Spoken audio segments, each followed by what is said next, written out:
तू चल चल. पप्पा मला नाही यायचं तुमच्या बरोबर. मला आरोही बरोबर. आरोही चल आरोही थांबा.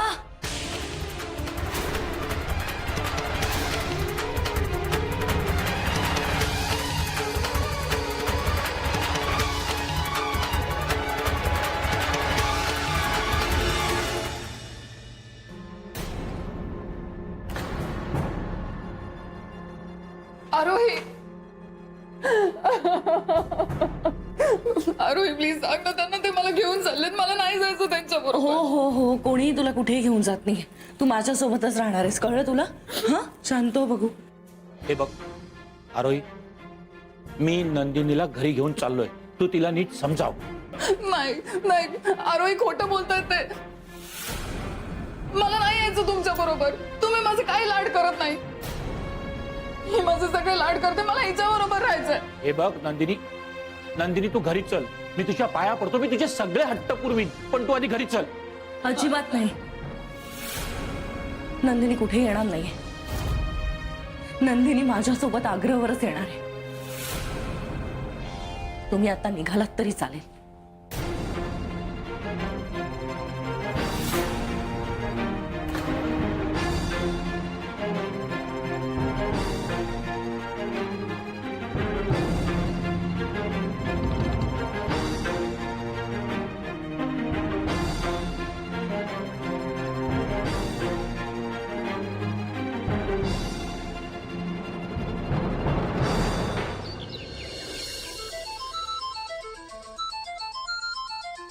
राया जबडे.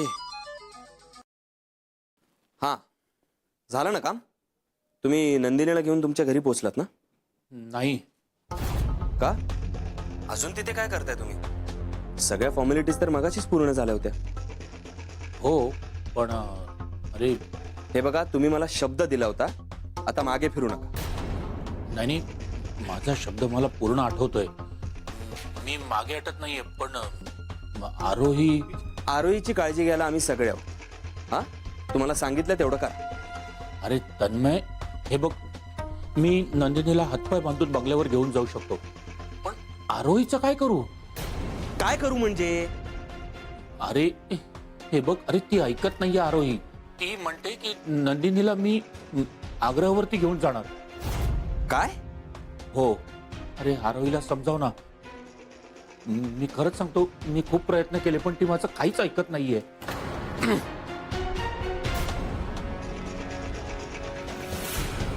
होई, आरोहीची तर आता हद्दच झालीये. डोकं शांत ठेवायचा प्रयत्न करतोय, आरोही असं काय वागते, परत चिडचिड होते माझी. अरे पण तुला झालं काय एवढं चिडायला? आता या आरोहीला कसं समजवायचं ना, मला तेच कळत नाही. अरे पण काय झाला काय? म्हणजे तिने काय केला काय एवढा? परत एकदा नको तिथे मनाचा मोठेपणा दाखवला. तो राया जबडे नंदिनीला घेऊन चालला होता गपचूप, तर हिने थांबवलं. काय? हो ना, ती नंदिनी आपल्या सगळ्यांना एवढा त्रास देते, तरीही आरोही तिच्यासाठी एवढं का करते, मला तेच कळत नाहीये. ही अशी व्यक्तीने मी आजपर्यंत बघितली नाही. आता पास, मी आरोहीचं काहीही ऐकणार नाही. आत्ताच्या आत्ता हॉस्पिटलमध्ये जातो, तिला एकटीला डिस्चार्ज करून घेऊन येतोय.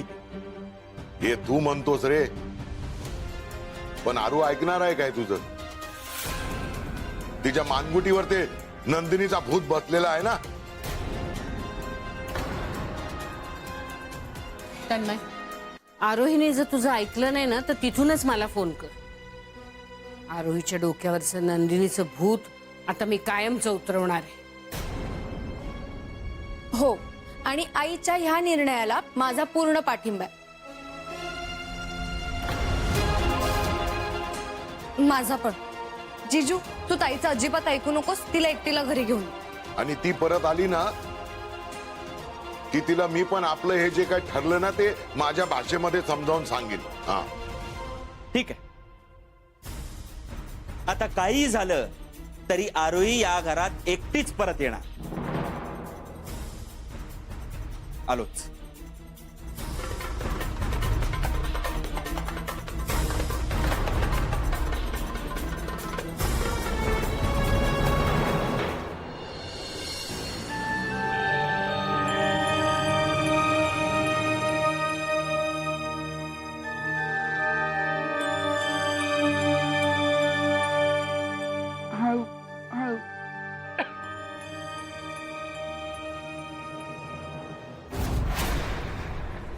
दादा किती झाले? थांब दे दे माझ्याकडे दे, मी देते.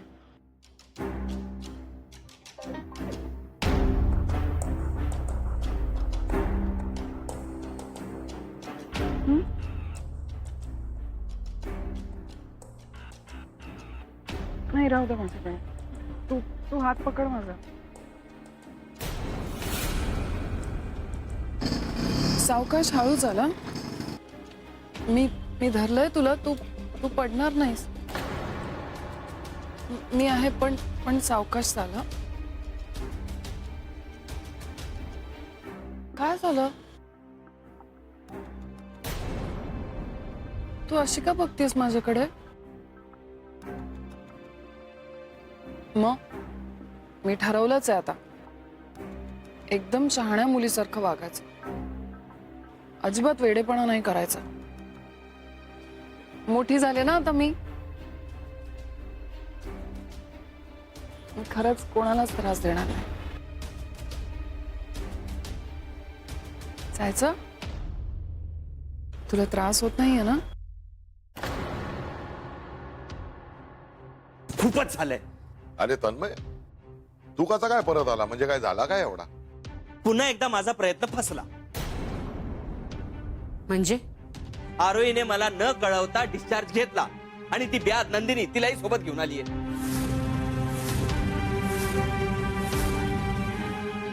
काय या आरूचा ना मला काय कळतच नाही. आई शपथ. हो नाही यार, म्हणजे ही नंदिनी पुन्हा या घरात. जरा थांबा. चिडचिड करून काही फायदा नाही. कधी कधी ठामपणे आणि शांतपणे वागणं जास्त गरजेचं असतं. ठीक आहे. आरोही तिच्या मनाप्रमाणे वागतेय ना, मग आपण सुद्धा आता आपल्याला योग्य वाटेल तेच करायचं. तन्मय, तन्वी, तुम्हाला मी जे सांगितलं होतं ना तसं करा.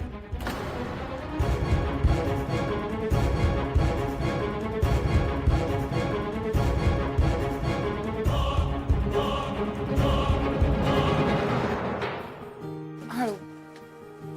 तुला बरं वाटतंय ना? हं? ये. त्रास नाही ना होते?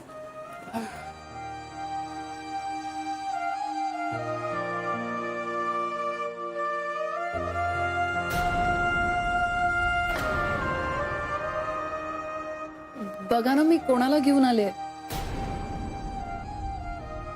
आरोहीला. ठीक आहे ना?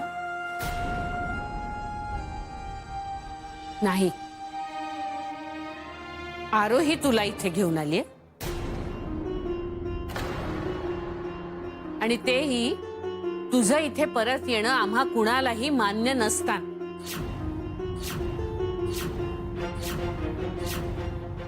आई अहो, ती जर इथे नाही येणार तर कुठे जाणार?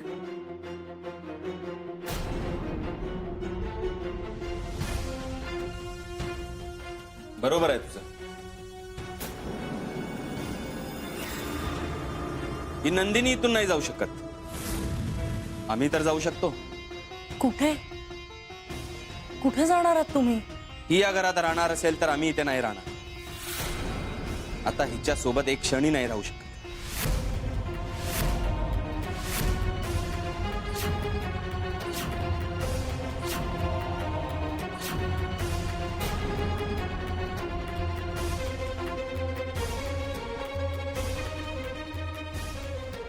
तन्मय, काय बोलतोयस तू हे? तू बरोबर ऐकलंस. एकतर या घरात ही राहील, नाहीतर आम्ही.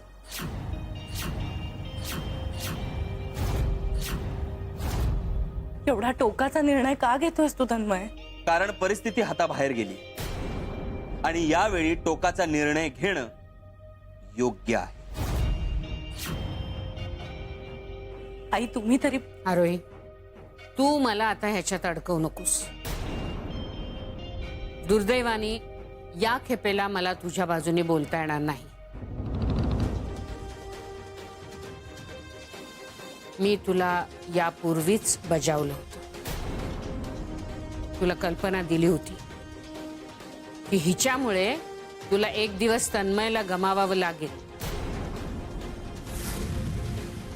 नंदिनी आणि तन्मय या दोघांपैकी एकाची निवड करण्याची वेळ तुझ्यावर येईल हे मी तुला सांगितलं.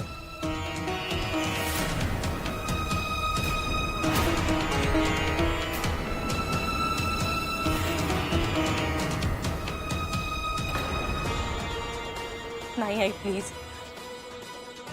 मला असं धर्मसंकटात नका टाकू.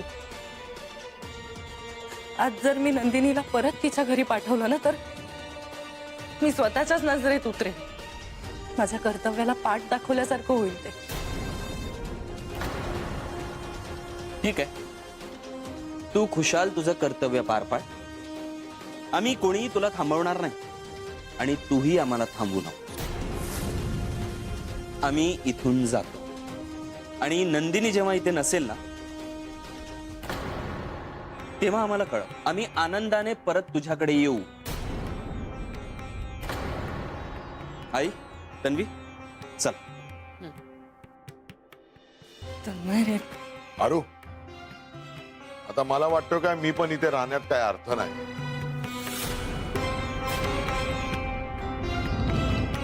आनंदा, तू सुद्धा हे हा अरू, म्हणजे मी आजपर्यंत प्रत्येक बाबतीमध्ये तुला साथ दिली.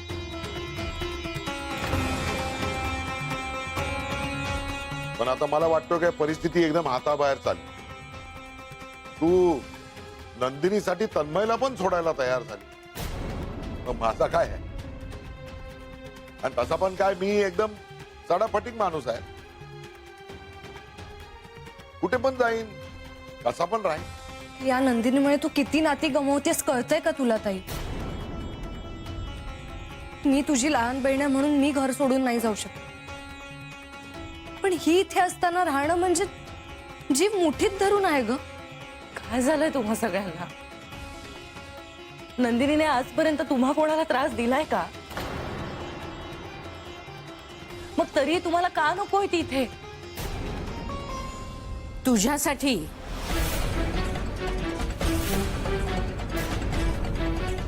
बरोबर आहे, कारण या नंदिनीने आजपर्यंत जे काही भयानक प्रताप केलेत ना ते तुझ्या जीवावर बेतलेत. आठवून बघ हिने काय काय केले. आणि तरीही तुझे डोळे उघडले नसतील तर आम्ही मूर्ख आहोत.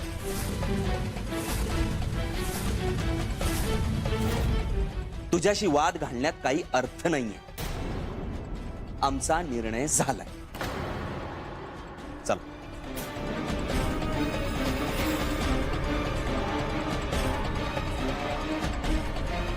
आई, तन्वी, अगं तन्मय,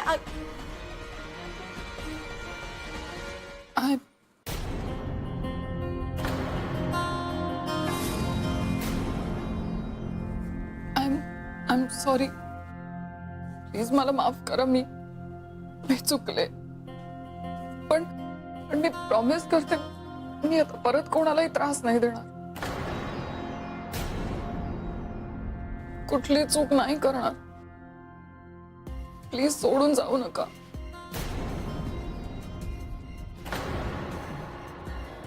तुम्ही निघून गेलात तर आरोही पण निघून जाईल. मग मी या घरात एकटी कशी राहू? प्लीज नका जाऊ. प्लीज.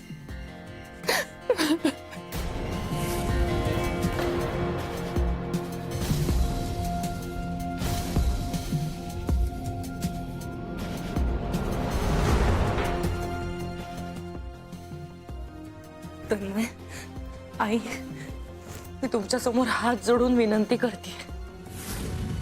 मला फक्त 1 महिन्याची मुदत द्या.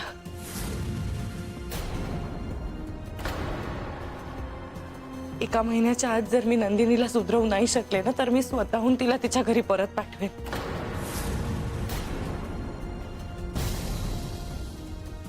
आणि तसं जर नाही झालं तर तुम्ही द्याल ती शिक्षा मान्य असेल मला.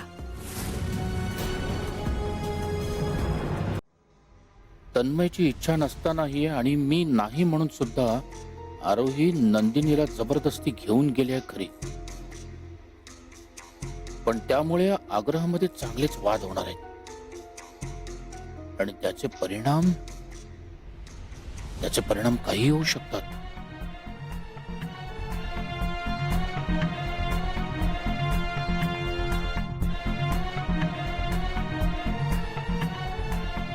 आरोहीला न जुमानता तन्मय कोणत्याही क्षणी नंदिनीला इथे आणून सोडेल आणि तसं झालंच तर मी नंदिनीची समजूत कोणत्या शब्दात घालू,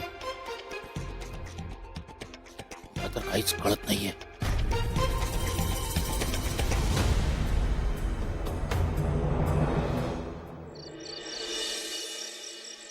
मला भूक नाहीये. आणि तू खाल्लं नाहीस तर मला एकही घास जाणार नाही.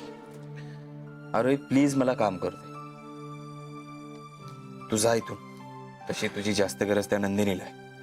एका महिन्यात तिला सुधारवण्याचा चमत्कार करणार आहेस ना तू. तन्मय, नको ना रे रागवूस माझ्यावर प्लीज. रागवू नाही तर काय करू. घरातला प्रत्येक जण त्या नंदिनीच्या विरोधात असताना तू. आणि इथेच मला तुझी साथ हवी आहे. प्लीज मला थोडं समजून घे ना तन्मय. ते बघ, नंदिनी आता जे काही वागतेय ना तिचं तिला सुद्धा समजत नाहीये. आणि आपल्याला सगळं कळत असून सुद्धा आपल्या हट्टासाठी तिच्या प्रॉब्लेम कडे असं दुर्लक्ष करणं म्हणजे, हे बघ, अशाने तिची मानसिक अवस्था आणखी बिघडली तर. देव न करू पण उद्या परिस्थिती आणखी गंभीर झाली तर तू स्वतःला माफ करू शकशील तन्मय?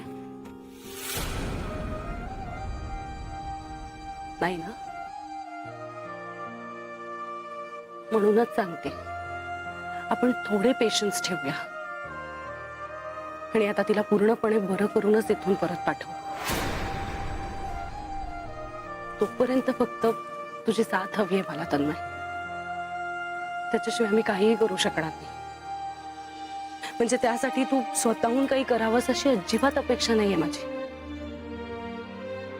पण निदान माझ्या सोबत तरी राहा, ही भावनाच खूप आहे माझ्यासाठी.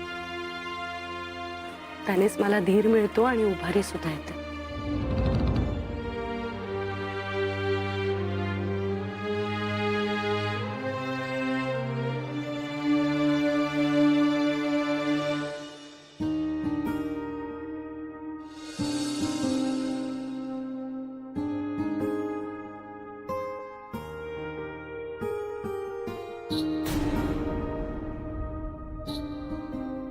सकाळपासून तू काही खाल्लं नाहीयेस.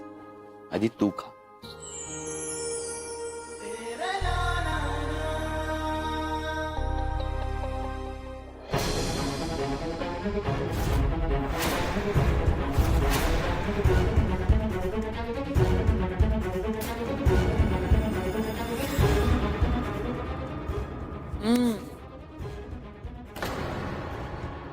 तन्मय, अरे तन्मय, तो पुन्हा बॅड बॉय सारखा वागला ना तुझ्याशी. तू नको लक्ष देऊ त्याच्याकडे. तू मला भरव. ये, तू मला भरव. मला भूक लागली. भरव ना, बस ना. हो हो. आ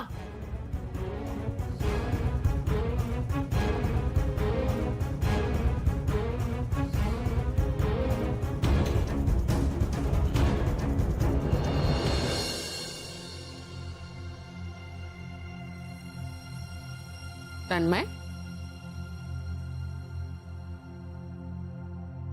तन्मय,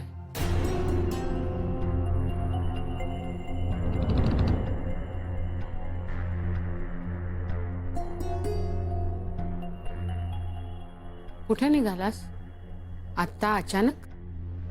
जेवलास का? त्यासाठीच जातोय. म्हणजे कळलं नाही मला. तू बाहेर चाललायस जेवायला? जेव्हा घरात एखादी गोष्ट मिळत नाही ना, तेव्हा माणूस बाहेर पर्याय शोधतो आणि मीही तेच करतो.